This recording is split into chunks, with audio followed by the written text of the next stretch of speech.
Hello students and welcome to online tutor. Online tutor में आपका स्वागत है और यदि आप मेरे चैनल में पहली बार आए हैं तो इसे सब्सक्राइब करना ना भूलें। अभी हम लोग एक्सरसाइज 1.1 का क्वेश्चन नंबर 5 करेंगे और इन्होंने पूछा है check whether 6 raise to power n can end with the digit 0 for any natural number n। Okay, natural number होते हैं 1 2 3 4 5 ऐसे करके। तो हमें ये बताना है कि 6 रेज टू पावर n जो है वो 0 से एंड हो सकता है क्या, तो इसका आंसर नहीं है। वो क्यों है देखिए, सबसे पहले देखो 6 की पावर 1 जो है वो 6 होता है, 6 की पावर 2 कितना होता है 36, 6 की पावर 3 कितना होता है, आप इसको गुना कर लीजिए तो 6 छिके 36 और 6 तियाँ 18 और 3 21 216। तो ऐसे ही कुछ भी करते रहो आप, जब 6 से गुणा करोगे ना 6 छिके 36 आएगा, बाकी आगे रहेगा कुछ भी रहेगा। तो ये लास्ट में 6 आना ही है। ये तो आपको बताने के लिए किया मैंने कि भाई ये नहीं एंड हो सकता, लेकिन उसका एग्जैक्ट जो टेक्निकल रीजन है ना, जो बुक के हिसाब से, वो मैं आपको बताता हूँ।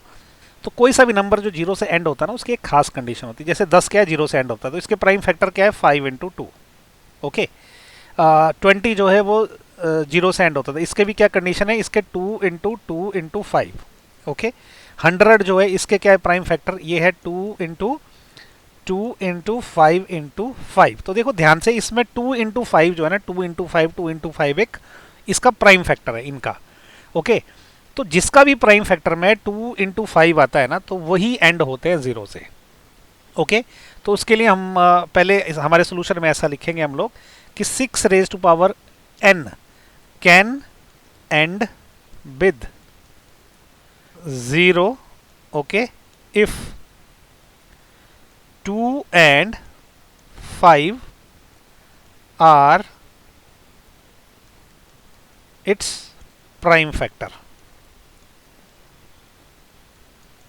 ओके, तो अब 6 रेज टू पावर n क्या, इसको क्या लिख सकता हूं मैं, 2 इंटू 3 इसकी पावर n लिख सकता हूं मैं। ओके, 6 को मैंने प्राइम फैक्टर कर दिया।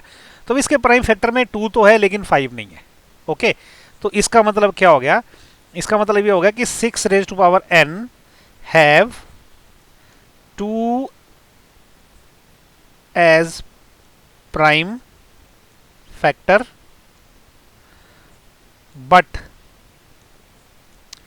it is not having 5 as prime factor। Okay, तो इसमें क्या 2 तो फैक्टर है लेकिन 5 नहीं है। तो इसका मतलब क्या हो गया कि 6 raise to power n can not end with